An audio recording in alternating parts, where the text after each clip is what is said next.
Okay, so Sergei, it's great to have you. You have a very distinguished career. 2 weeks ago, you resigned. You gave up your position, yeah, put it that way, as the chief economist of the European Bank for Reconstruction and Development. Probably one of the most important posts in the bank, and in fact in the international environment as well. Before that, you played a pretty key role in the whole transition in Russia. Sometimes you perhaps people felt that you were a little bit too active. Yeah, he knows what I mean. And then, in a sense, you also have a distinguished career as an academic, and you're now at Sciences Po. I don't know, what else do you do? So that's hitting your head. So I'm a professor of economics at Sciences Po, but also what we've done recently in CPR and the Center of Economic Policy Research based in London, there are research programs, and one of the new things we've started was the Research and Policy Network on Populism, and so I'm the leader of this network. So I am the great leader of populism, so of populism research at least. So you can't imagine a better person. He's already a populist, or popular amongst populists. Yeah? He's got that vision, in fact, not just a Russian or UK or a French, but a global vision. So I can't think of anybody better than to have for this fireside chat. It's the 25th fireside chat. My God, yeah, how people put up with me for 25 meetings, I don't know. It's the fireside chat. Basically, the aim of these, in fact, is to have informal discussions with people that are at the top of their professions. That you can actually talk about things that are interesting for the audience as well. Yeah, we'll have the usual structure. I'll say a few words of introduction. I'm going to try to talk as little as possible because he would say much more interesting things. And then we'll have 4 rounds of discussion and then a quick summary. Yeah? The audience today, we have about 130 people, not in the room, about 1/3 here and 2/3 outside.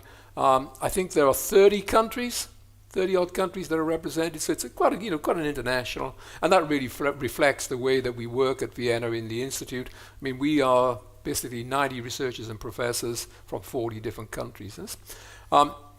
It's a very topical issue. I mean, you may have read on the Financial Times this morning. Basically, the message was: is capitalism going to survive? Martin Wolf, yes. Martin, I like the guy. Yeah, we should get him the next for one of the fireside chats. You had the Economist just a few weeks back that had put in question the whole. What do we mean by corporate? What's the functions of corporate? Is it just to serve the shareholders, or is it to serve other stakeholders as well? So, great topic, great timing. Yeah. One point I'll make here is, and of course we're going to focus on the tax aspects of populism, yeah, but I'm sure we'll get into a broader discussion as well. But it's important to recognize populism is not new. Particularly if you look at Latin America and some of the emerging economies, there's always been a trend towards populism. What I think is new today is that we're seeing that trend emerge in well-established democracies. Countries like the UK. Yes, Boris Johnson, the UK is still a democracy, yeah? The US, France, Italy, Sweden, yeah? These are countries that have a long tradition of democracy, and yet they are being subject to this trend towards populism. Yes? There was a poll that was done just a few months back, and it showed that if you look at the voting patterns of citizens in the OECD countries, in 2010, it was roughly about 7% of the population were voting for anti-establishment parties. Today, it's more than 1/3. That says something, yeah? 1/3 of the population voting for anti-establishment parties. Yeah, and it seems to be a successful politician in this environment. It's helpful to be a comedian, yeah? And actually, some people say all politicians are comedians anyway, yeah? I didn't say that, yeah? So that's just one comment, perhaps. Perhaps also I think one of the things that I see is that it's helpful to ask yourself, how do we define it? Yeah, and I actually went back and looked at some of the literature there by political scientists, and they basically say that it suggests that it's when there are a homogeneous and an antagonistic groups, 2 groups. Yes, one group is the pure people. And the other group are the corrupt elites, yeah? And that's the way it works. Trying to get these 2 groups basically to fight between themselves, yes? So that's in itself quite interesting. The other thing I think is the populists tend to ignore some of the, I would call it the niceties of democracy, yes? The rule of law, the respect for minorities, yes? The fact that you have this separation of power between the executive and parliament, yeah? All of that gets pushed to one side. And when the debate begins, they move very quickly into immigration, Islamophobia, yeah? Into the whole question of elitism, anti-elitism, globalization, yeah? So they try to set the agenda, which society then picks it. And, you know, the problem we have is that populists tend to be very colourful characters. Think of Nigel Farage in the UK with his beer mug, yeah? Or think of Boris Johnson when he met the President Macron, yeah? You remember the photograph in the Financial Times? Boris with his feet on the coffee table, yeah?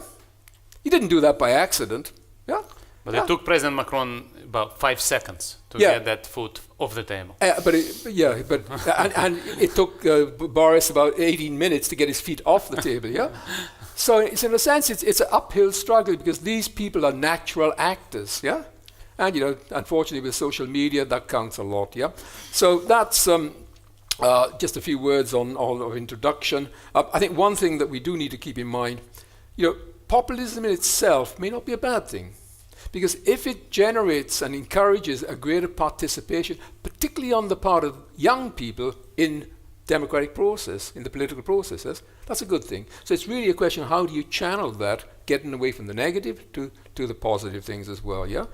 If we look at tax, I think it's fair to say that tax has not been exempt from this trend. You can see the debate that we're having of do multinationals pay their fair share of taxes, the debate that we're having of high net wealth individuals that, you know, tend to put their money in sunny, sandy places. You know, Somerset Maugham's definition of a tax haven, a place with sun and sand, yeah? Sometimes it's mountains and lakes as well, yeah? And very well established, I won't go down that path, yeah?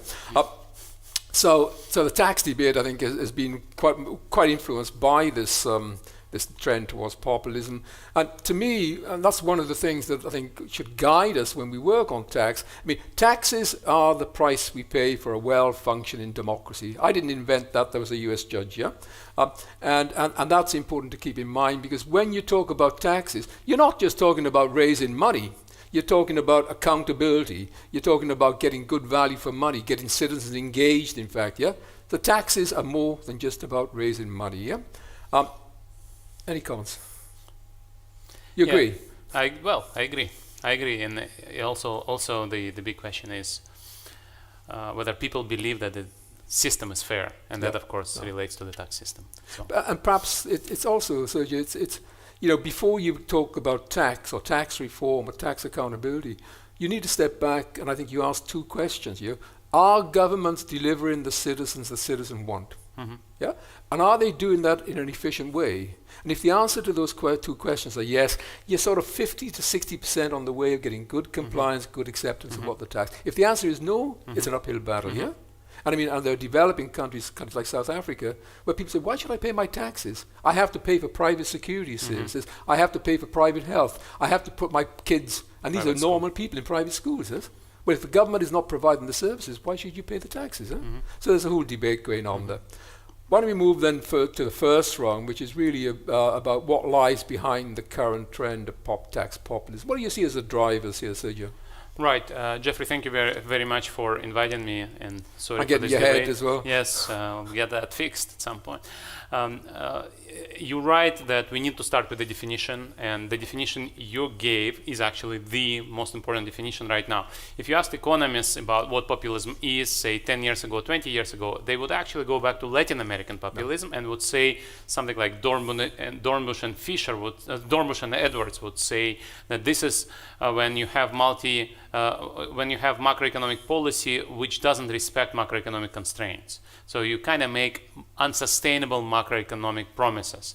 But then the current rise of populism is different, and it is related to the definition you gave, which probably goes back to Cas Mudde's definition, or Mudde and Ravira Kaltwasser definition. Indeed, you have two groups, people and elites. Elites are corrupt, people are morally pure, and also homogeneous. Homogeneity is very important because you don't like pluralism, you don't like checks and balances, you don't like minorities. All the people are the same. And so on behalf of these people, you rightly mentioned it's about one charismatic leader. You stand up and you represent this mass of people. And you don't need all these parliaments, checks and balances, and so on, because people are homogeneous. Now, why do we see only charismatic leaders? Because we don't observe non-charismatic leaders. No. They just don't make it. So there is kind of a selection process, because you need to challenge this establishment. Establishment is very well established. Yeah. So in order to be successful in populist politics, you have to be charismatic, otherwise you are not in the right business. Now, there is now a debate whether this rise of populism is also authoritarian. Some populists we observe today are authoritarian, some of them are right-wing, some of them are anti-immigration, anti-minority, some are not. So we still have old-fashioned left-wing populists who ran the whole country of Greece, movement 5 stars in government in Italy. You have Podemos, which is very influential in Spain. So you still have good old left-wing populists. If you go back before Latin American populists, you can get populists in France, Pujadis. You can also go back to People's Party in the US, William Jennings Bryan. So if you read the Land of Oz children's book, people usually think it's a children's book, but a lot of people believe it's actually it's a political satire where the cowardly lion is actually a populist leader. So in any event, so you can trace back the history, and in that case, a lot of people would agree that People's Party movement, the populist movement in the late 19th centuries in the US was actually a good movement. Yeah. Extending the franchise, fighting the corrupt elite was corrupt at that point in the United States, fighting the monopolies, fighting the trusts, antitrust legislation eventually emerged from that political debate. And you can see that debate in the US, in fact, what should be the role of antitrust? Is it just about prices, or is it about the service that's provided to consumers? Exactly. Huh? And right now we do have this debate, and we here talk about taxes, but a much bigger debate in the US is indeed about antitrust against big tech. On both sides of the Atlantic, you have very different answers to this question. Anyway, if we go back to your question, what explains the rise of populism today? So there are roughly 4 theories. So one is secular trends in economic sense, automation, technological progress, which creates winners and losers. The second would be just globalization. And again, you have outsourcing. You also create a polarized job market. Again, winners and losers. Then one-off shock of crisis. So crisis was very important, where many parts of Europe and United States and other countries were hit disproportionately high. So you have the secular trends, economic story. Then you have economic story related to crisis, kind of one-off. And that the crisis undermined confidence in the whole financial system. Exactly. Yeah? And in the government. And in the elites. As well, yeah. Because in many countries, you mentioned United Kingdom, and even in Sweden, you can actually trace back the rise of populism to counterproductive austerity measures and reforms. Anyway. And then another story is related to identity politics, to culture.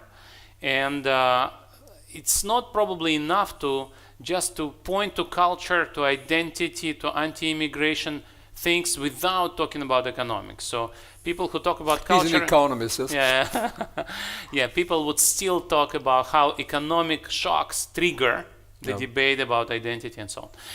And then finally, it's this technological change that provides populists with a better platform, social media, internet, and so on. So this technological change gives you a vehicle, a tool to promote more effectively, to promote a populist message. Now, this is not the first time when populists use a new technology.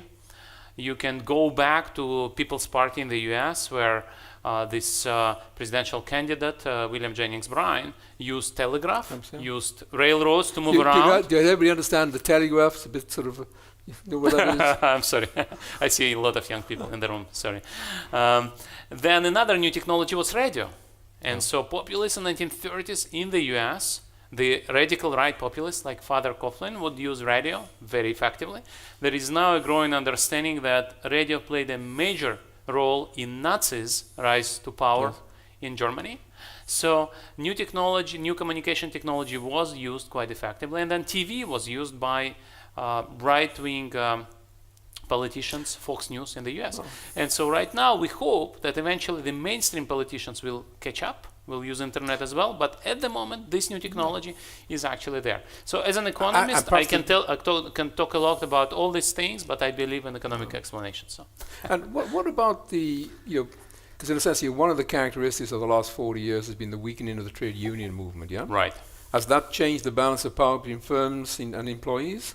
That's true. And when you look at the rise of inequality, when you look at where the job market got more polarized, the job market got polarized everywhere. And since not everybody here is a labor economist, I would just say that job polarization is a trend which is going on in the last 30, 40 years in all Western countries, where you create jobs at the very top of the skill distribution. So high-skilled people with university degrees, advanced degrees, are in demand.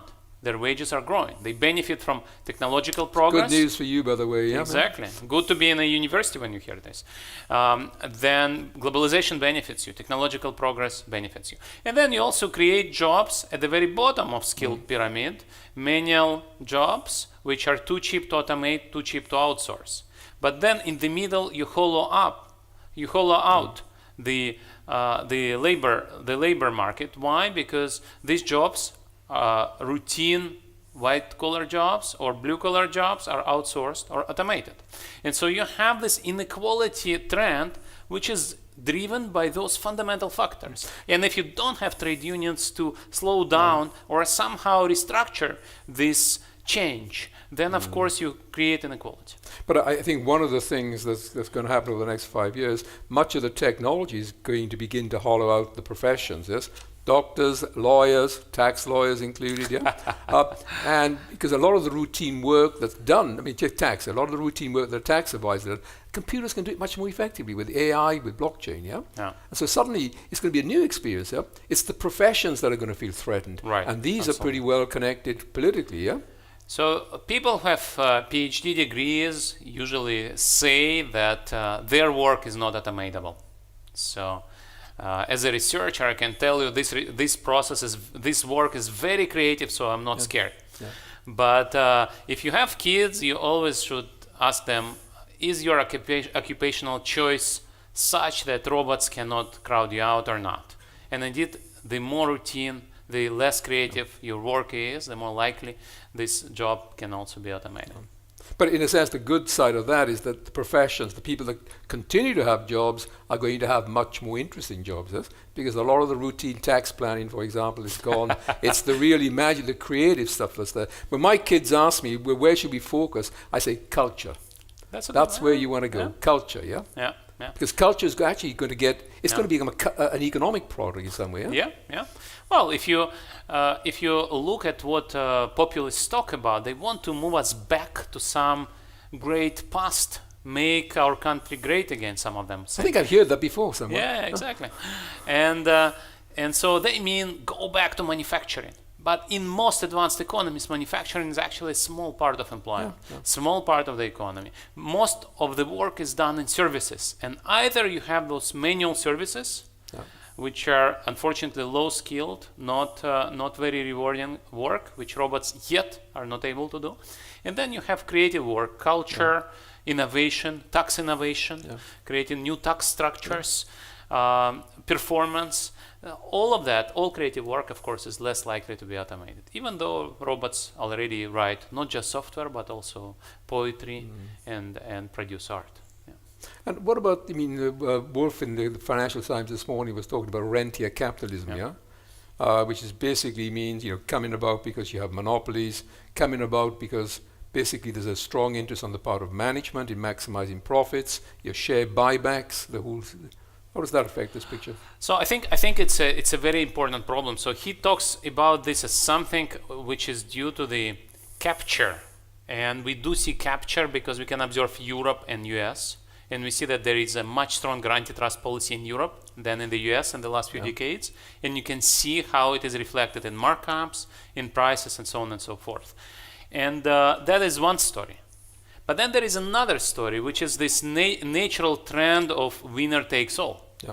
Because of this technological change, big tech, by definition, creates monopoly. You create a new technology, and now you have access to a global market. And so there is a fixed cost of invention, fixed cost of research and development, and then zero marginal cost. And so that creates a big market for you. You become a monopoly. And so this is a rent, or a quasi-rent, as economists And you actually buy up your small competitors. Just look at Microsoft or Facebook. Yeah, you see a company that's coming up, think this could be a pain for us. We'll buy it. And if you look at the amount of money these tech companies have, right, $1 billion, $2 billion, that's peanuts for them. Yeah. That's true. So we are talking about Apple having couple hundred, 300 billion cash. Yeah, so it's a lot of cash to carry around. Yeah, yeah. Maybe it cannot be hosted in this room actually. Oh, well, if they want to give a donation to the university, they'd be very happy. Yeah. But just coming on the point about the winner takes all, because if you look at some of the data, you see today that the top 1% of earners in the US take 20% of income. Yeah, you could if you put the top 25 billionaires into a London bus, I think you could have about a quarter of the world's wealth there. Yeah. Yeah. These numbers are very hard to pin down, but if you actually look at the share of wealth controlled by the top 1%, top 0.1%, and so on, these numbers are actually double of what used to be 20 years ago. Yeah.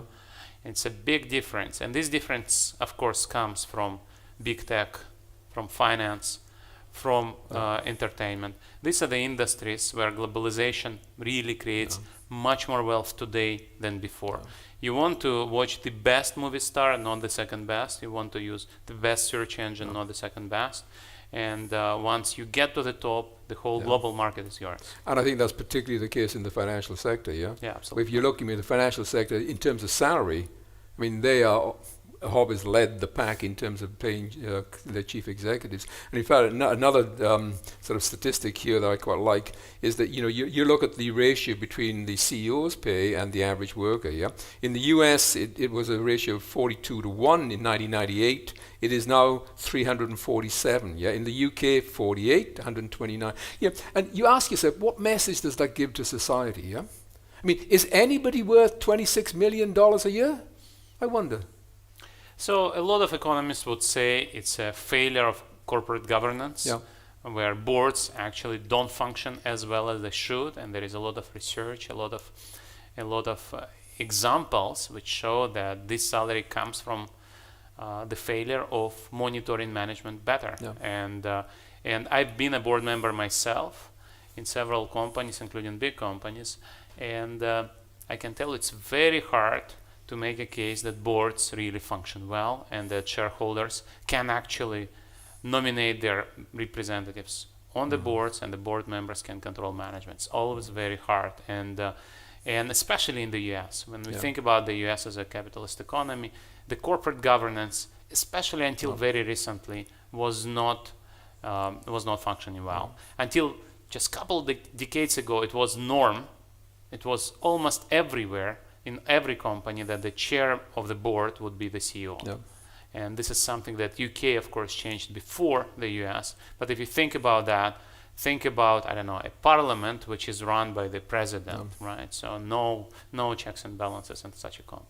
And you can see that, in the tax area, because if you're the CEO of a company and you can engage in really aggressive tax planning, you're basically increasing your post-tax profits, yeah? And if your remuneration is then based upon post-tax profits, so every dollar of tax you save means more money in your pay packet, yeah? Well, then the big question is whether your incentives are long-term or short-term. So you're a CEO, you get your bonus, you walk away, then companies investigated, shareholders are punished for tax fraud or tax optimization, depending on how you define it. I like that. But then it's not your problem because you walked away with the cash. Yeah. Now, since the crisis, there's been a lot of reforms, and many CEOs now have long-term options, clawback clauses, where if the company loses money because of what you did, you actually have to pay back, or you don't get your cash. So this is, I think, a good thing. And overall, we need to make sure that boards function, that auditors function, that regulators function better, and every crisis creates better regulation step by step. And so you think about the crisis 10 years ago, you think about the crisis 20 years ago, the Enron, WorldCom affairs, out of which better regulation actually emerged, and some auditors closed down, as they should have. So I'm kind of optimistic, but we are not there yet. No. And what you mentioned, which I think is the most important global project against populism, is making sure that companies pay their share of taxes and they don't run away to offshores. So this is a project which of course is led by OECD, but also by G20 and G7, where you want to make sure that companies don't just race to the bottom to those nice offshore destinations and don't pay taxes. This is wrong. This is why populists are actually quite popular. They can say, look, these elites are conspiring against you, defrauding the taxpayer, and they tolerate each other, they like each other, and they're so rich that then can fund political campaigns. So this is something which needs to be fixed, and I think the good news is it's a multilateral project that is doable, and it's also popular. It's also politically supported. It is, in fact, because I can remember when I was at the OECD trying to get this issue onto the G20 agenda, tax is not the type of thing that you get onto the G20 agenda, That was the view at the first meeting in December 2008, And then slowly the realization, this could be a winner. And if you look at the agenda of the G20, tax has been its biggest success story, Because ministers can stand up and say, we're ensuring multinationals are going to pay their fair share of taxes. We're making sure that high net worth individuals can no longer use Panama BVI, It resonates, and at the same time, it brings in money. And I think it's a big step forward in terms of showing people that there's a fair sharing of the tax bill. Because if people don't believe that, you've lost it. You can't get voluntary compliance. This is a very important point. So inequality matters, but inequality can be of different kinds. And so you mentioned that I know well this post-communist region, and I remember the times when this region was unfairly equal. What is unfair equality? Is when you work hard and you're still not paid more than your friend or neighbor who does not work hard. So in this sense, it's actually an example of unfair equality. But you can also have unfair inequality, where your income depends on your place of birth or your parental background and things like that. So this is also something that may happen. No, it's kind of. This is the only fireside chat I've ever done with somebody that's bleeding from the head. This could be your last interview. It's a very emotional subject. Okay. But so what I'm talking about is people need to understand that the politicians are in the same boat. Yes. And so they care for you. And you mentioned the crisis, and the crisis was a big blow where actually in many countries people understood that they should not trust the elites because elites are different and they don't care about you. But in some countries, elites actually were in the same boat. And one example would be Baltic countries, where people understood that the government is actually part of the people and cares about the people, and austerity did not result in distrust towards the elite. And actually prime ministers who carried out austerity got re-elected. Why? Because people continue to trust the elites. While in some other countries where elites lost the trust of the people, they were kicked out. And I think partly the countries that were in that situation were there because they actually said the truth. This is how I see the situation. This is how I see what we need to be doing. And we, not just me, we need to work together to get there, And that's the way you carry the population with you. Because I think people will, they'll be prepared to react to that. If you go in and you say, look, this is not too difficult, that doesn't work. You need to be upfront with them, Absolutely. Now that is unfortunately not enough because populists tend to overpromise. So we started with this Latin American definition of populism, where you make unsustainable promises. This generation of populists usually is not defined by making unsustainable promises, and yet they do that. So that was Boris Johnson's bus. Exactly. Everybody knows Boris Johnson's bus. So in London, for those of you who have not been around in 2016 in London, so the promise from the Leave campaign was that we'll save something like 350 million pounds per week for our budget by exiting.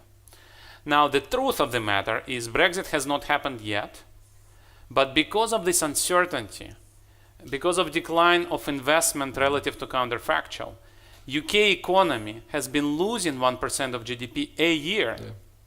which actually accounts to 350 million per week. So So you maybe have he the just got- opposite side. It's Yeah. just, you know, But he had the in number. London they He drive had on the- the he had- other he had- side. but he had the number right, he just got the sign wrong, Yeah, yeah? it's just you and I think that buses should go this way and they actually drive on the other side. But So- perhaps what we need is something that's sort of a permanent truth commission, yeah?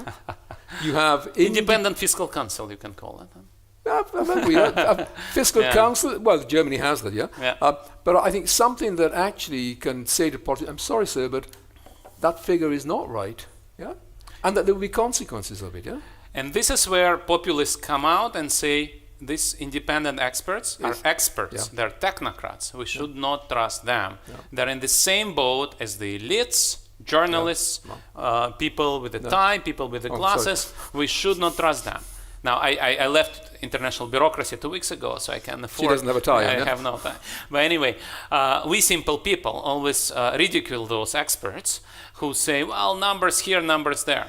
And this is actually very important because what populists say, they say pure people have the right to be represented against those elites. And we should not tolerate numbers, checks and balances, independent central bankers, independent regulator. It's a very important part of the populist mandate. It's a very important... And it's not an accident. You're basically undermining, just to say, yeah, you're undermining the one check, yeah, that could actually say, well, Exactly. actually, you're not doing it. Yes, it's a very clear. There was an Ipsos poll. You see, I've been actually doing some work on this. Huh? There's an Ipsos poll just recently. They found that 64% of people between 16 and 74 years of old feel that, in fact, the experts are misleading. They don't understand it. They don't understand the concerns of the ordinary people. Yeah, just it says reinforces your point that. Yeah. There's a lack at the moment of confidence. Yeah, maybe the experts are not explaining themselves correctly. Yeah, maybe they changed their minds. Maybe they got their forecasts wrong too often. Yeah, but it's a strange situation that you're getting into where there is no counterfactual. So let me give you an example of a study we did, not in EBRD, but with my colleagues at Sciences Po in Paris School of Economics. So what we do, it was done in 2017 during the presidential election. We took a representative sample of French voters. And randomly we assigned some of them quotes from Marine Le Pen on immigration. Yeah. So Marine Le Pen is very careful not to give numbers, but we did find real quotes from Marine Le Pen with numbers, which were wrong. And so to some people we showed her quotes, but also the fact check by the experts. To some people we only showed the facts. To some people we showed nothing. That was a placebo treatment, right? And so we could actually figure out whether people believe the facts or believe Marine Le Pen's story. And what we find is after you do fact checking, people believe the facts. They go back to truth. But then they still want to support Marine Le Pen. Yeah. And the reason for that is because Marine Le Pen is a charismatic politician, while the numbers come from statisticians, academics, and so on. However, she was beaten by President Macron because he's also not just a numbers person, but also a speaker, a charismatic politician with a narrative. Now, not necessarily he's always been successful with providing a narrative, but this is something which he learned in a very bitter way last year. So he understood that when you sell a policy, you need to make sure that this policy is not given you from the top. It's generated through a conversation with the people. And this year, in the first half of this year, he spent a few months actually with this great debate, Grand Débat National, where he actually engaged with the people, and that restored his connection and the ownership of his policies. Yeah, and I think that's really important because the typical prime minister or finance minister, yeah, they're in a cocoon, yeah. They don't go out and buy bread. They don't go to the cinema, yeah. They don't walk on the streets. They don't take the tube, yeah. So you actually lose your sense of reality. Going out there and seeing how normal people live is a good thing. I think it's a great point, and I think this is also a natural trend. It's a secular trend that our societies and economies are much more sophisticated, complex. So to run the government, you need to understand many things. You need to go through years and years of training. To run a central bank, you need to know a lot of stuff. To regulate monopolies, especially in telecom, especially in big tech, you need to know a lot of stuff.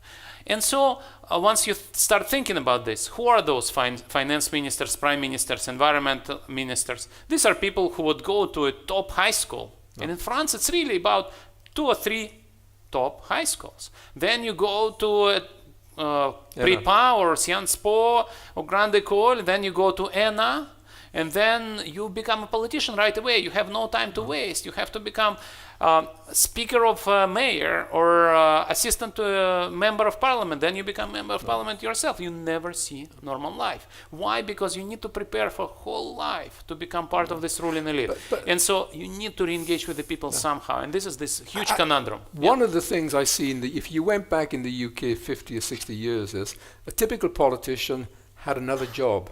Yeah. They had been a doctor. They had been working in a mine. Yeah. These were people that actually knew how the economy worked, how normal people lived. Yeah. And to be a politician was not considered as a career. Yeah. You went in for a period and then you came out. That's lost. Yeah. Today, partly because of the pressure you have, if you want to be a good politician, you just basically say, that's all I do. Yeah. And that's a bad thing, I think. Well, one interesting thing is you mentioned that populist leaders are usually charismatic individuals. To become a charismatic populist leader, you also need to be able to do a lot of stuff. Yes. Well, you have to be a very good comedian. That works. But if you are not a comedian, you actually are more likely than not also to have a good education and wealth. And so one striking thing is that in the US and in the UK, populist leaders are not workers. They are people who are coming from very privileged background. And people who come from simple background are just out-competed and crowded out by better comedians and better trained public speakers. But that starts at the level of education, yeah? Yes. Which in the sense, I mean, if you're concerned with inequality, you're concerned with populism, you start by looking at how your education system is designed, yeah? Right from nursery schools, right up to the universities and beyond, yeah? Because one of the things that I think today is characteristic of the economy we have, jobs for life have gone. You may go through 5 different professions before you finish your work life, yeah? That's absolutely true, and this is exactly where this job polarization hits you. So your job is removed, and so if you're a coal miner, more likely than not, you will never have a job like this, whatever President Trump does for you. If he returns coal production to the US, it still will not generate mining jobs because it will be done by robots. And the UK at one point had finance ministers, health ministers, and prime ministers that were actually miners. Exactly. Yeah. And that profession's kind of gone. So you need to get a new profession, which means to reinvent yourself. So lifelong learning is very important. And this is not the end of the story. Another story is, and this is where Europe is doing so much better than the US. If you're a coal miner and you're 50-year-old, and maybe you say, never I will get another job, but you need to make sure that your kids will get access to good schools, and both you and your kids get access to good healthcare. And this is something which is not obvious how to fix in the US, while in Europe, and especially in Northern Europe, this is more likely than not to work and function. I just got a question from the virtual audience, so I think it's for you. Could you address how the cultural tendency in America for taxpayers to see themselves as temporarily embarrassed millionaires influencing populism? Temporarily embarrassed millionaires. In other words, they're afraid of how people see them because they're millionaires. Probably she meant billionaires. Yes? Well, it's a great question. The tax-paying culture in the U.S. And indeed, you see that the president of the United States is an embarrassed taxpayer. He, for some reason, doesn't want to publish his tax returns. So I think it's because it would show he hasn't made much money. Yeah. So he's an embarrassed millionaire or former millionaire. Yeah. So it's a great question, and I think indeed we can actually, that's another popular project that can fix many things. So in some Nordic countries you have radical transparency of assets. So in some Nordic countries, at least researchers can figure out who owns what in the economy, who owns which shares, who has which real estate, and so on. And that really helps. This transparency really helps to dispel many myths. And this, I think, is something which is going to happen simply because technology is becoming so sophisticated that we'll have more and more leaks, and there'll be more and more transparency on who owns what. And so this culture of embarrassing each other on who owns what and who doesn't pay taxes and so on, it will disappear. And it's going to be shame by civil society rather than enforcement by tax authorities that will make people pay taxes. And probably more effective actually using social media. Exactly. But I completely agree with you. If you want to gain citizens' trust, you begin by better transparency. All the work that the OECD has done on your country-by-country reporting, master files, getting access to information on high net worth individuals, because if you have transparency, you can move on to the next stage of building trust, yeah? And then you move on to the third stage of accountability. Are there any questions from the audience? Because we've been this is quite a fun conversation. Yes, mine. Sure. Just announce who you are. I know you know who you are, but others don't. Yeah? Who am I? That is the question. So Martin Zagler. The talk was supposed to be about tax and populism, and you started out talking about the Edwards paper, where there's the expansionary fiscal policy, and then you started to say this is different. This time is different, and you were bringing an argument that these populists, it's the people against the elites.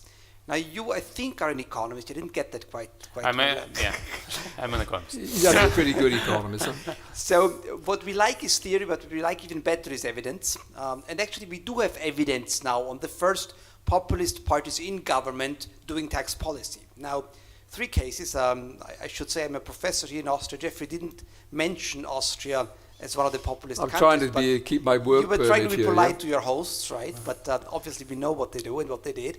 And what they did was they would reduce corporate income taxes, right? So not the taxes for the people, but the taxes for the elite. Now I'm also a professor in Italy, and it turns out that in Italy there was also a populist government in place until recently. And what did they do? They introduced a flat tax, but not for everybody, only for entrepreneurs, self-employed. So once again for the elite. Now I don't need to say what Donald Trump, who we might consider to be a populist, did in America. He didn't build a wall to prevent the unqualified Mexican workers compete with the unqualified American workers. No, he did introduce a huge tax cut once again for the elite. So my question is, are the populist parties really the parties of the people as they present themselves, or have they already been undermined by the elites and pushing forward their agenda, or at least undermined by a part of the elite and push forward their agenda, one elite against the other, as opposed to party? Martin, I think it's a great question, and sorry we walked away from the taxes to start with, but whenever we discuss populism, everybody wants to know what the definition is. So we need to start with the definition. So one of the things I mentioned a couple of times is indeed this lack of sustainable economic promises. So populists overpromise still. And if you look at the evidence of populists in power, so you may think about Donald Trump, and indeed there was a tax cut, there was also a trade war, and what economists usually do, they look at counterfactual by looking at similar economies with a similar level of development, how they grow. And basically what we say, there is no evidence of net gains or losses to American GDP growth because of Donald Trump's policies. So you cannot actually see the difference between Donald Trump's coming to power or not. The trend is the same. Basically, and it's controlling for all kinds of things. Trump has not destroyed American economy, has not accelerated American economy. On Brexit, as I said, 1 percentage point per year. That's the cost of Brexit for now. Brexit has not happened yet. People may not know that, but Brexit has not happened, but already the cost is 1% a year. Now go to Hungary. So Hungary has managed to roll out pro-fertility policies. The fiscal policy was more or less conservative. Right now Hungary is growing, but it's not growing faster than similar countries. So Hungary is growing a little bit slower than other countries, but not much slower. So no miracle, no disasters. Poland, where populist government is in power for 5 years, Poland is actually doing well. And some people would say it's because of luck. Part of luck is influx of Ukrainian qualified cheap labor. So we are now talking about something like 2 million Ukrainians working in Poland. It's a huge number. And then you would also say it's because of good fundamentals of the previous government. And then you would say this populist government did something which indeed you would not expect it to do, but it started to collect VAT. It's not changed the taxes. It just started to enforce the tax policy. And that paid for their promise to give money to families. So their main promise was to give something like 150 euros per month to families with kids per kid, which for Poland is a non-trivial measure, especially for poor families. So this is something that that populist government in Italy is doing in the south, right? So it's a conservative, pro-family, but also anti-poverty policy, which if you ask me how to do anti-poverty policy, I would do it differently, but it's still, there is evidence that really reduced poverty in Poland. So it's a mixed picture what populists do in power. It's true that you shouldn't believe their promises, because that's what populists know how to do. They know how to lie. So one example where we have a lot of evidence is Greece. So Greek government has been in power for a few years, for 4 years, has been kicked out now in the election. They have not been able to implement their promises because they were against the wall.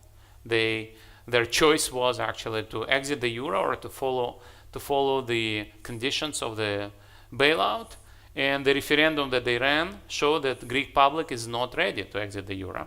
Greek public turned out to be wise. They understood that it's going to be tough, but if you exit the euro, it will be even tougher. And so the Greek government actually had to do mainstream OECD advised pro-competitive, pro-growth policies. Growth resumed, but it was a very hard adjustment.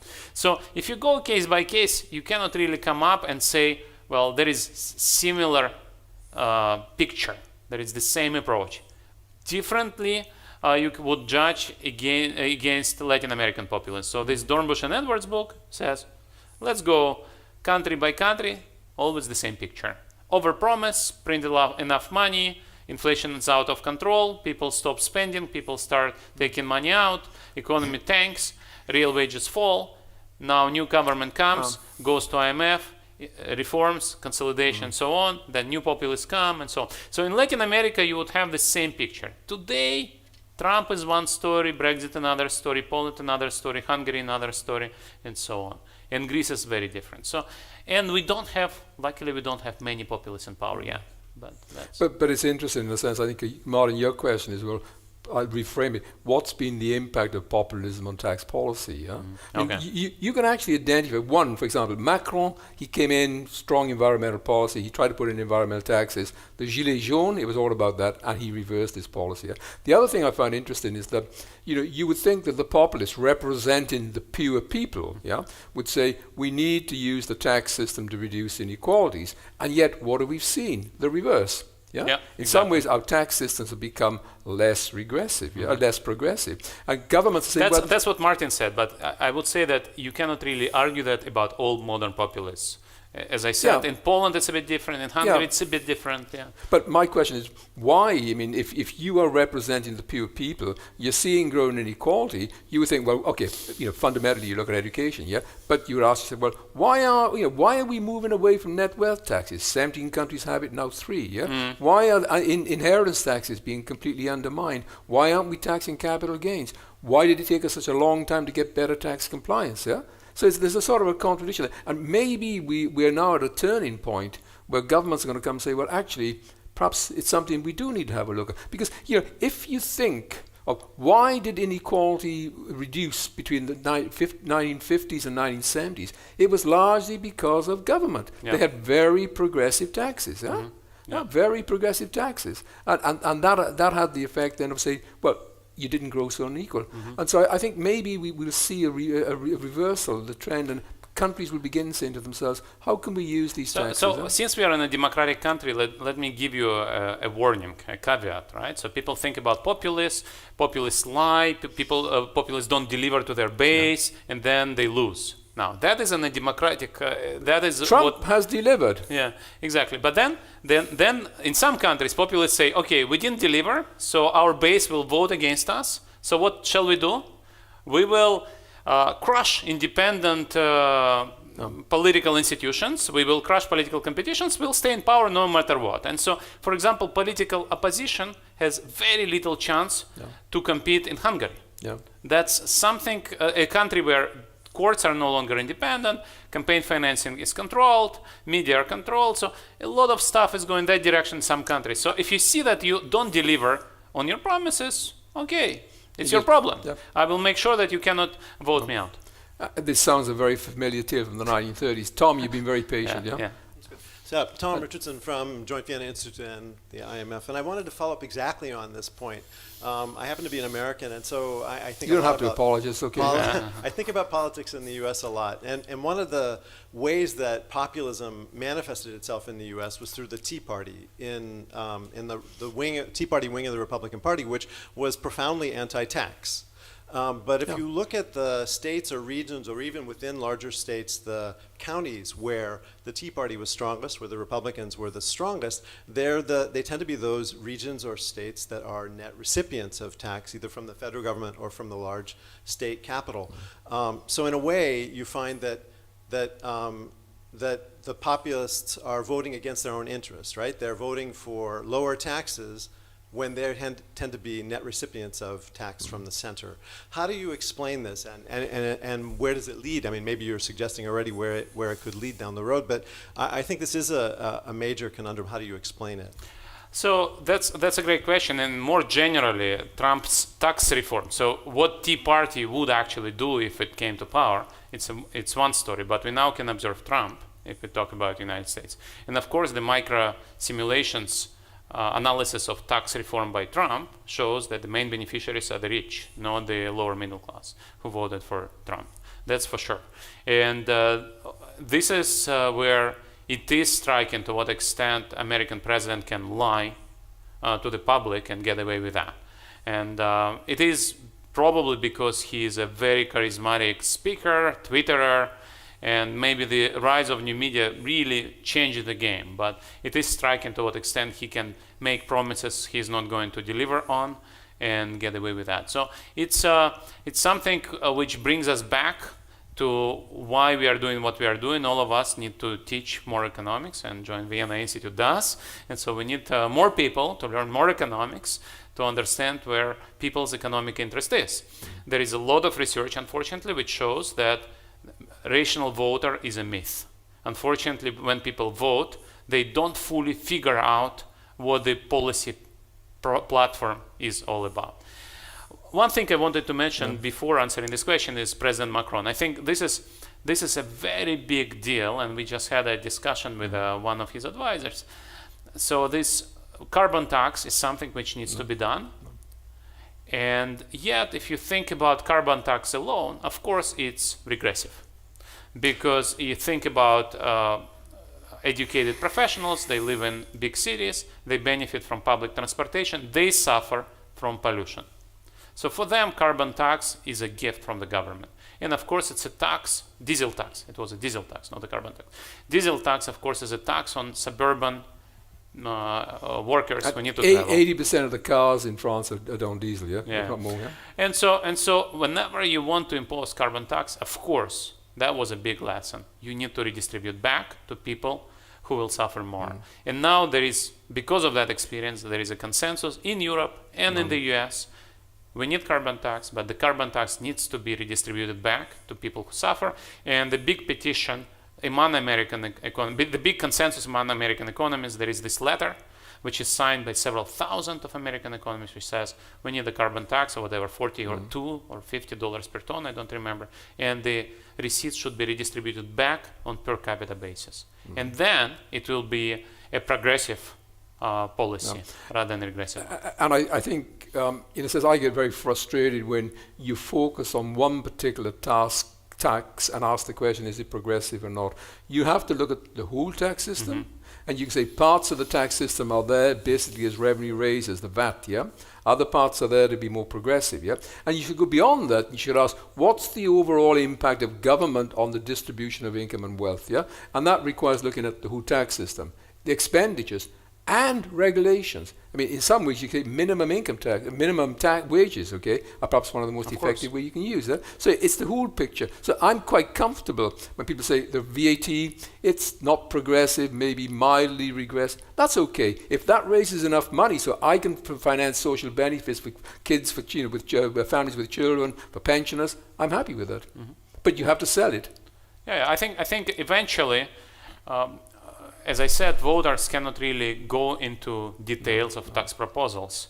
And then you sell, essentially what you sell is the overall micro-simulation analysis of the whole thing, of the whole package. And you say, I'm a politician that promised $1 more to 35th percentile and $10 less for the top 10%, something like this.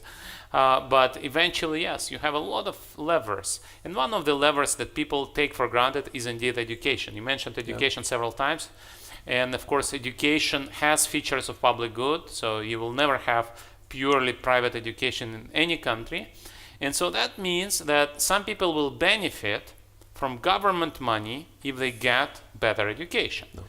And of course, this meritocratic system needs to be taken into perspective. It's not just taxes and regulations, it's also public goods like infrastructure, like education, that are also either regressive or progressive. And this new meritocracy means you're a good student, you go to a good university. But then to be a good student, you have to go to a good high school or middle school, which means you're likely to be a good student in middle or high school if your parents live in the right district, and if your parents are educated as well.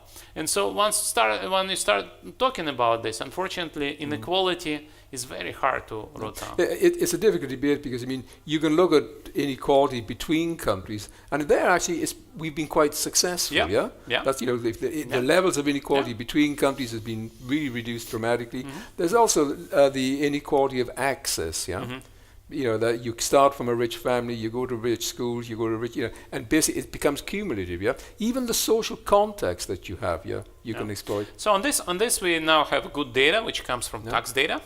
So Raj Chetty, this one of the best young American economists, he looks at the IRS data, so he can actually tell you what the probability is for a person from bottom quintile to rise to top quintile and so on. And basically, these probabilities have been stable over the last decade. So if you're born into bottom quintile, your probability to rise to top quintile is 10%. If you're born in the top quintile, your probability to stay in top quintile is 30%.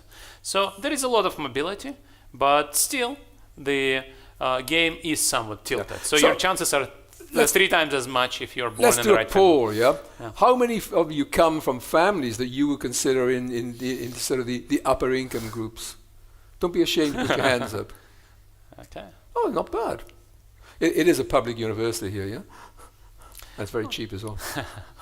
Well, people with a university degree would be top 30%, top 40% in this country. Whatever you do. Whatever you do.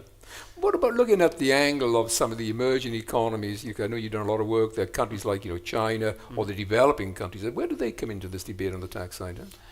So that's a great question because so you have emerging markets which come from low government intervention, and then you have post-socialist countries which come from a legacy of very big government. And actually huge distrust in government in some cases, where government is actually evil. And so you have completely different pictures in countries like, say, India, or a country like, say, Egypt, or a country like Poland, or Baltic states. So everywhere you have a very, very different game. And what is interesting is countries that join EU or want to join EU borrow everything from the EU. So you shouldn't really be surprised to see that pretty much all of the economic structure and policy is coming from what is done by the EU. Within the EU, you have a lot of variation, but of course there is this European model and there is an American model, and so a country in Eastern Europe is more likely to borrow pretty much all macroeconomic framework from the EU. Now that means that in Western Balkans countries are more likely to be trying to be similar to the EU. Then you also have colonial legacies. So Tunisia and Morocco are more similar to France and so on. So there is a lot of variations through those countries. But, A question from again the virtual audience asking what's the role of the universal basic income guarantees? Because in a sense, I mean, people have been saying if we're moving into a technological age, that's going to wipe out jobs. The whole question of robots. Perhaps the time is where every person, single person, should get a minimum living subsidy. Yeah. So it's a great question, and actually that would bring You me said back that to every question. Either we were just asking the right questions or you're being polite. Yeah. well, you've been trained to ask right questions. It's not your first fireside chat, right? And you probably moderate away your own questions. So on universal basic income, I will actually come back to one very important experiment in an emerging economy, Iran. Actually, people don't know that, but the biggest experiment of universal basic income was done in the Islamic Republic of Iran a few years ago when they removed food and fuel subsidies and moved to cash subsidies, right? And that was a 6% of GDP experiment. This is something that people 6%. Yeah, that's a huge change, huge move to a cash subsidy for everybody. And that experiment showed that universal basic income does not result in reduced supply of labor. So this is one of the big counter arguments against universal basic income. If you get cash, you stop working. And in Iran, they first rolled it out for part of the population, then later for another part. And so you can actually look at difference and difference, and you can see that the impact on work supply was zero, and in some cases actually going in counterintuitive direction. But basically, if you give people, when in Europe they talk about 600 euros per month or 700 euros per month, well, that's enough to live, but it's not enough to be happy. Yeah. And so people still want to find a job. Okay. Which is a good thing, I think. I It's mean, a good people thing, get yeah. satisfaction Yeah. not from just having a check, they can go and Yeah. spend the money in a pub, Exactly. but from the work that they do. So this is one counter argument, and so this counter argument that work supply, labor supply declines if you get an unconditional piece of money, piece of income, that actually is not yet proven anywhere. Experiment in Finland, no impact on labor supply. Experiment in Kenya, $20 per month, no impact on labor supply. And so, But just to interrupt there, but I think at least some of the data I've seen suggests that because people feel they have more time Yeah. to enter the labor market and be more selective in the jobs they Exactly. do, you actually are increasing your skill. Yeah. that's exactly the point, and that's exactly the goal of universal basic income. You're unemployed, you have more time, you can get better skills, you can search better. Sure. Some people would probably never go back to labor market and work in NGOs, which is still work, which is still useful. Why not? Well, or looking after your parents. I've looking been working in NGO all my life, so I think this is one important part of the debate. Another debate is, can we afford universal basic income? And basically, that's a great question. And let me give you a radical answer to that. If you remove all other benefits, all other social support, then yes, in all Western countries, you have enough money to make sure that people get universal basic income. Why? Because today, already with this inefficient, complicated social support system, we still have nobody dying of hunger, right? We still provide pretty much everybody we want to provide support to. We provide enough support to survive in the West. Which means if we rearrange this support in a more transparent way, removing bureaucracy and red tape involved, which supposedly should generate some savings, and just give everybody whatever you save on this, on the social benefits, then it should be enough.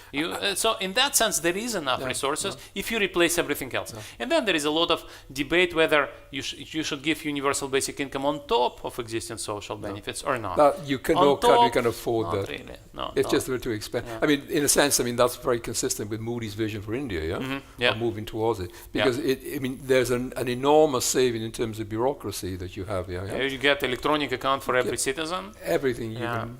But the great thing about new technology is you can administer universal basic income in a much easier way. And in a sense, it's not a new concept. The country that came the closest 20 years ago to introducing this. Guess which? The US. Reagan almost signed in a university. He didn't call it that, but that's what it was. Yeah? Which is interesting, yeah? And in a sense, I mean, you can see a certain logic there for Republicans to do This that. is a libertarian policy. Exactly. And that's a policy. It's not just a leftist, extreme left policy. It's also an extreme right policy. You don't like government. You don't like those bureaucrats deciding who gets the benefit The and who elites. doesn't. Elites. Instead, you just say everybody gets $1,000 per month. That's the American level being discussed. So that's a great policy. You eliminate bureaucracy. Yeah. What's not to like? Tea Party should like it. Well, yeah, you've got a lot of unemployed civil servants, but that's okay, yeah. But I think the other thing that's attractive about that, because it avoids of we pay, they benefit, yeah? Yeah. Because if everybody, you know, if you have a policy that is selective, income-based, yes, really, then basically you have a transfer from the well-off to the less well-off. And what we're seeing today is the well-off are saying, why should we, yeah? Whereas with a universal benefit, everybody's getting something, yeah? So you can argue again, it's this sort of accountability, governance argument. Exactly. But Exactly. I'm not very optimistic that countries are going to go down that route, yeah? I'm more optimistic. I'm actually more optimistic in That's the sense because you that hit your head today, yeah? yeah, I'm optimistic. Questions on the floor? Yeah, Martin again. I didn't say again, but it's okay, yeah. Tom, afterwards? Glad you two came. I mean, I think you have to have that kind of glass to talk in this audience. You don't have a time. you don't look have a like time. elites, I must say. yeah, we are actually. Yeah. Right. So on universal basic income, I mean, general equilibrium effects, right? I mean, there are people working in shops in Austria earning 700, 800 euros a month. You give them universal basic income, they might stop doing that, or they might ask higher prices. So there's going to be price effects, particularly consumer goods, right? So food is going to get more expensive because getting people to work, motivating people to work in jobs might be, and that would be negative in terms of equality. So it might be the actual people you want to give money to that might suffer through general equilibrium effects. Women who earn less than men might be the first to leave the labor market. That might be once again something that we really don't want to have. So I'm not so could jeopardize a lot of marriages. Huh?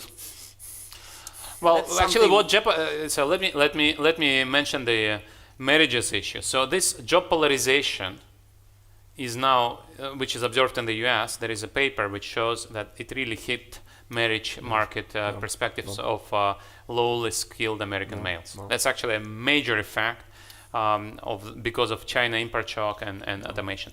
Coming back to your question, I fully agree with your analysis of general equilibrium effects.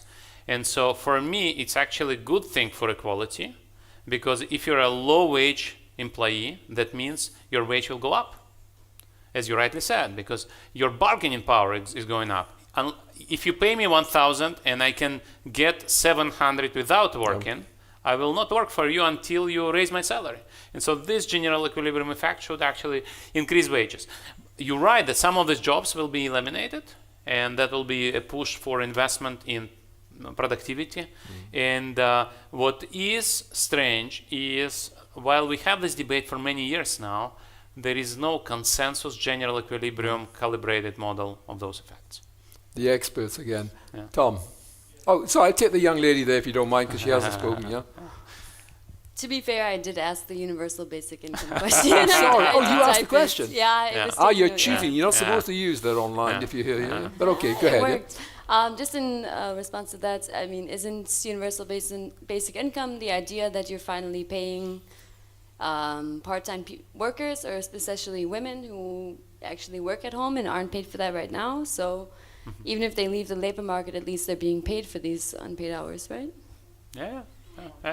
Yeah. Everybody gets paid, whether you work Yeah, or not, exactly. whether you work part-time or not. You still get paid. It's a sort of sophisticated form of minimum wage. Yeah. Well, Sort of. minimum wage assumes you work. Yeah. And Yeah. But in basic income, you can just think. Yeah, you can be. Tom. Oh, you got two mics I now. have too much. Yeah. Oh, wow. Wait. These experts are very good. These elites always try to That's what dominate happens the public fora, yeah? The elite gets in control. Actually, so basically I wanted to ask a question about humility for us as economists, right? I think about all the times that I taught trade theory and taught intermediate economics, introductory economics, and we always talk about gains from trade, the advantages of specialization, Ricardo, all this kind of stuff, and at the end we show as social welfare functions move out, we say, and of course there are some distributional effects, but they can be solved with lump sum transfers. I mean, I must have taught that dozens of times over the years, and I think all economists have taught that kind of thing and learned that kind of thing and taught that kind of thing over many years. But actually, all of the globalization, the rapid growth of technology over the past 2-3 decades, really has been without lump sum transfers, and to some extent that explains Trump or Brexit or Orban or whatever.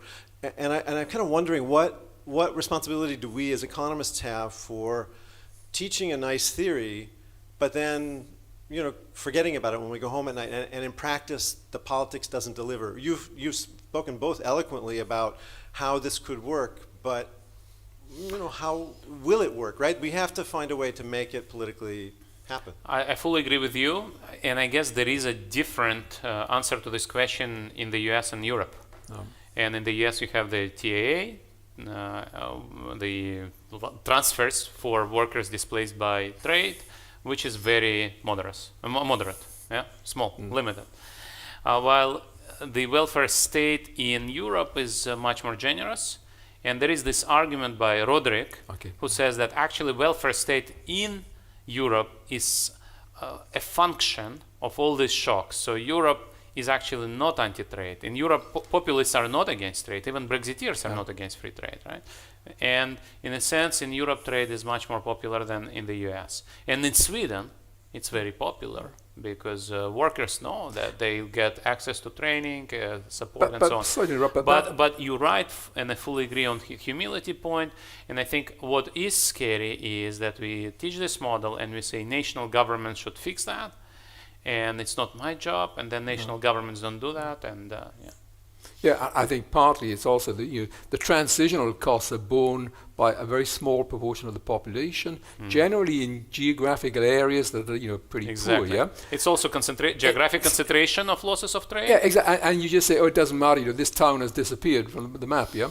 But then Roderick makes this very important argument on this. So he says the more globalized you are, the lower the marginal benefits to globalization, right? Yes.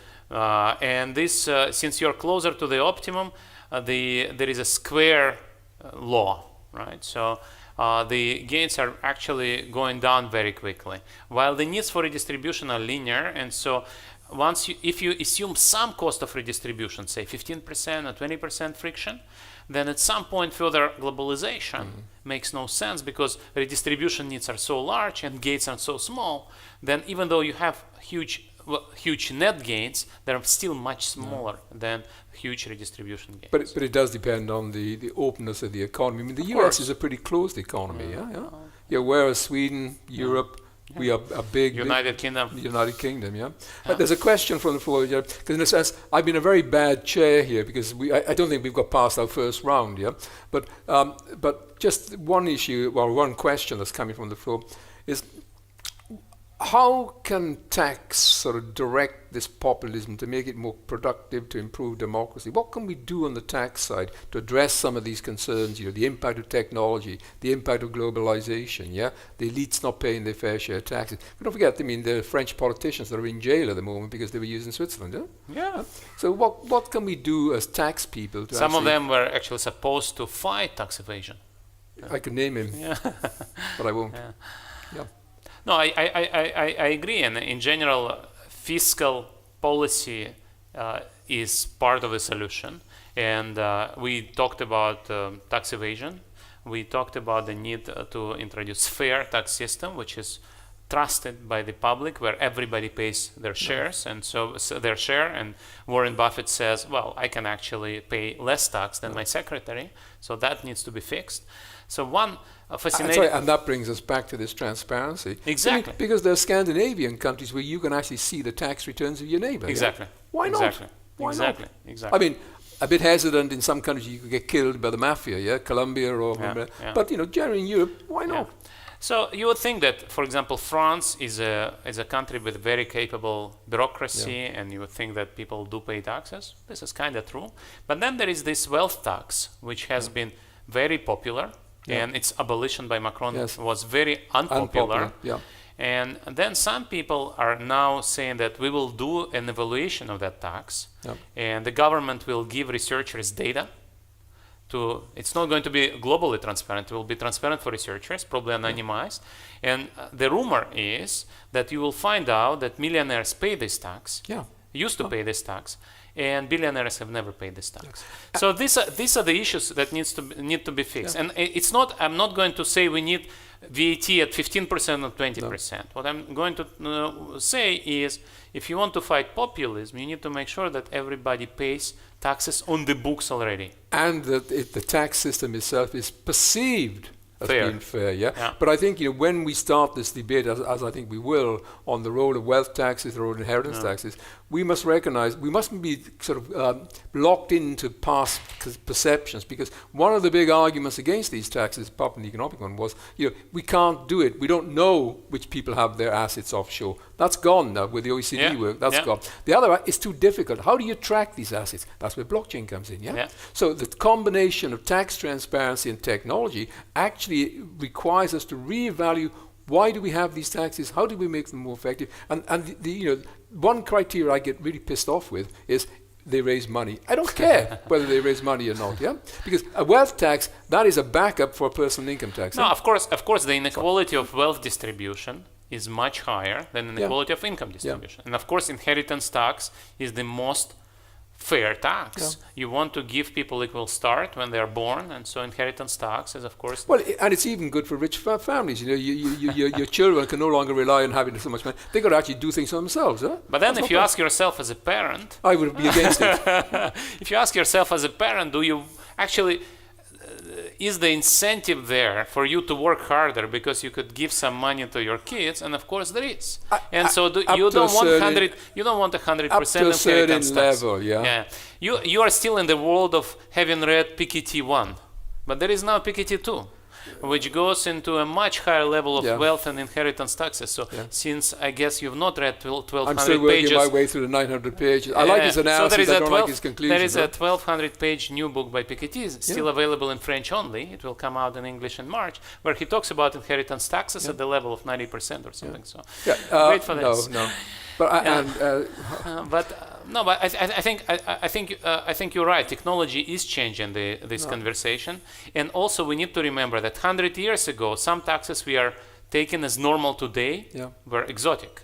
So I mentioned this populism and progressive movement in the U.S. in the beginning of 20th century.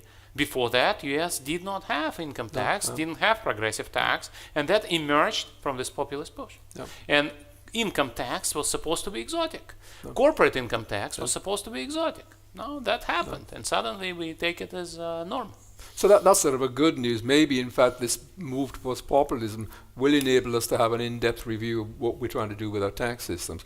How do we use the tax systems not just to raise revenue to finance expenditures, but how do we use them to get better accountability, more transparency, more engagement? Because if I'm a developing country, if I'm spending aid money, actually, it's not my money. I don't particularly care. If I'm spending my citizens' money, I should be much more careful, because they will want to know a democratic country. The democratic accountability, A lot of these people are very smart in how to get away with their decision-making and corruption without being held accountable by the citizens. And you see, I think that's again where technology comes in, because we now have the capacity with the current technology to have much better analysis of why we do in a particular tax reform, what was the impact, And it seems to me that just think of the amount of data that's available now. You can actually model, say, if we put this tax reform in, this is what the effect will be. And then afterwards, which is never done, you come back and you say, did it happen?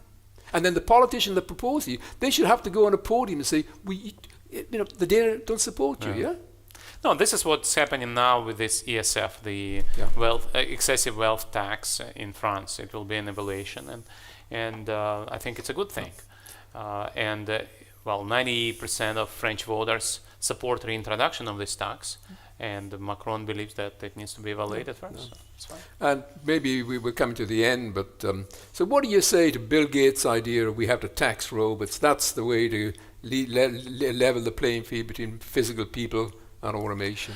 Well, if you think about somebody has to pay taxes, so it's either labor or human capital or capital, right? And if you have progressive income tax, then the human capital is paying higher tax, I guess. The skilled people would pay higher tax. And then people who have not even robots, but I would say software, for example, people like Bill Gates, this is where you have zero marginal cost. You invent something and then you create quasi-rent, and we want to have incentives for these people to innovate and create new technology. But there is now a consensus, a growing consensus or emerging consensus, that probably these rents are too large and maybe even dangerous for democratic institutions. So if you have people who are too rich and democratic institutions which are not too strong, that is dangerous if wealth concentration is too high. And so you want to tax either wealth or capital, which is robots. Do we tax robots?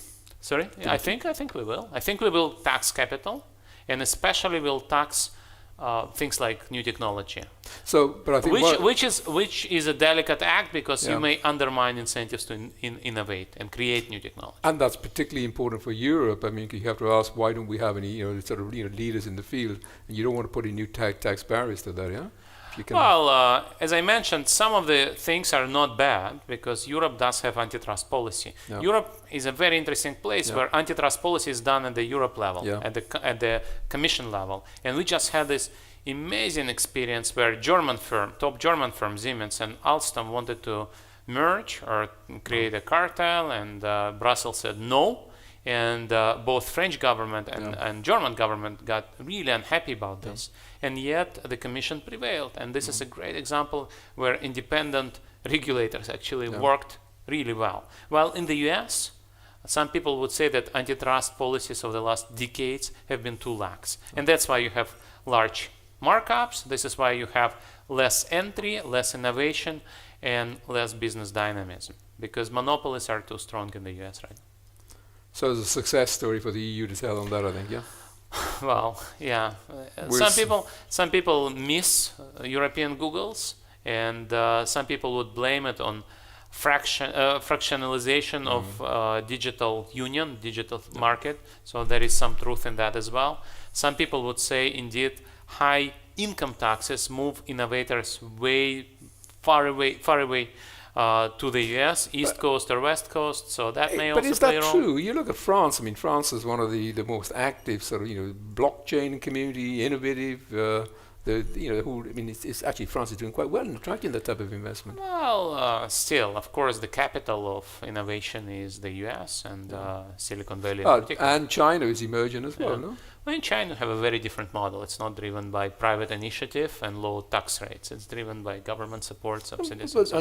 So all this global Chinese champions are still champions which are very much linked to the state and supported by the state. I think that could be the topic for the next Fireside Chat. It's a trade policy issue. It's not a tax policy issue. But it's an interesting one. Look, I think we're going to have to stop there. Thank you for persisting despite being injured. That's really tells the type of character that you have here. I know we didn't get through all the questions. I've got about a list of 15 questions here, yeah? I'll send them to you so you can answer them. But I think it was a good debate. And it's good in the sense that we went beyond the tax world. I mean, tax people are very bad. We think everything is about tax. Yeah, no, tax is always part of something. It is never all of something, yeah? Yeah, let me reiterate one big thing here. Tax people and economists sometimes argue about tax rates, but the bigger issue is tax base and the fair payment of taxes and fair enforcement of taxes and tax system which has fewer loopholes. And this is where we talk about populists. If you want to fight populists, you want to make sure that people feel that everybody is paying their taxes. And this is much more important whether tax rate is 20 or 25. Agree. It's perceptions again. And sometimes it doesn't matter if the perceptions are bad. You just have the perception that people are paying it. It's, you know, the old American saying, don't tax me, tax the man behind the tree, yeah? Or the woman. Look, that's great. Thank you very much for doing that. I'd just like to thank some of the people. Milena, stand up, because we really have to thank you. Clap, because she did a great job. This is her first Fireside Chat, yeah? Very big success. The technicians who have been very, very supportive. This is not the easiest room to get the acoustics right. The next Fireside Chat will be on the 17th of December. We'll have Fabrizio La Percarola, who is currently the Director General of the Italian Ministry of Finance, so the top tax official there. Even more important, she chaired for many years the EU Code of Conduct Group, yeah? So that'll be a great one, and hopefully maybe in November we'll have Chip Harper, who is the guy that leads the whole tax debate from the US Treasury, yeah? So quite a few meetings are coming up, thank you again very much. Thank you very much. Thank you. Thank you.